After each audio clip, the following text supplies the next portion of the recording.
Hi, my name is Natalia Cardona, and this is discussion week 10 for Dr. Sachs and schizophrenia. Dr. Sachs describes her history with severe schizophrenia, her life story, as she describes her illness as a shattered mind, unlike other disorders like dissociative identity disorder, also known as multiple personality disorder, which is more like a split mind.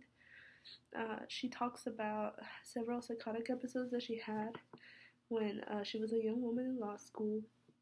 She shares that one day her psychologist called her, telling her that he was going to close out the practice, and this completely completely shattered her mind.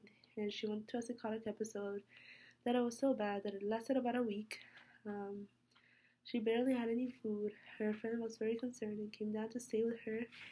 She describes that when he got there and she opened the door, he said that he had never seen anybody as bad as she was. She looked like a mask of herself, and she looked very somber, very pale. She had her apartment in complete darkness. It was completely cluttered. That was one of the occasions. Another one was when she walked into the office of, I believe, the dean or professor she was working with, and she had a psychotic breakdown. She went into the corner of the room and started rocking back and forth, saying that there was demons around her and she was whimpering, and she was just, they had to take her out of there into a psychiatric hospital to have her there for a few weeks. And she also admits that several times these psychotic episodes happened because she herself stopped medication. She stopped administering the medication to herself because she believed if she didn't take the medication, she wasn't gonna be sick, that she didn't have a mental illness, and that she was gonna be normal. But every time she stopped, she would have these huge breakdowns, and finally she realized that the medicine is what kept her sane and able to accomplish her dreams and her goals, becoming a professor, studying psychology, doing all these things, and a combination with psychiatric and psychopharmacology, and therapy, she was able to accomplish all her goals, and she was able to lead a professional life.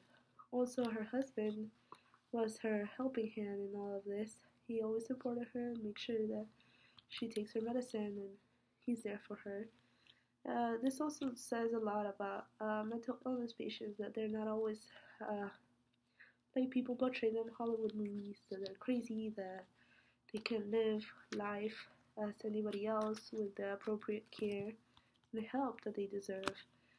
She says that she could have easily ended up as a homeless person or in jail just because it's very easy for people with mental illnesses to get there, but this is because they don't have the adequate amount of help, and she was able to receive that, and that's why she's able to be a professional and contribute to society.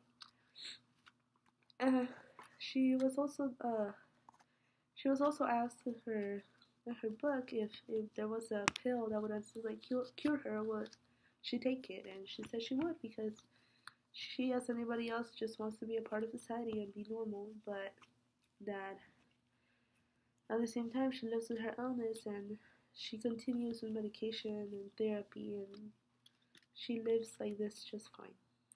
Thank you. This was my discussion for week 10.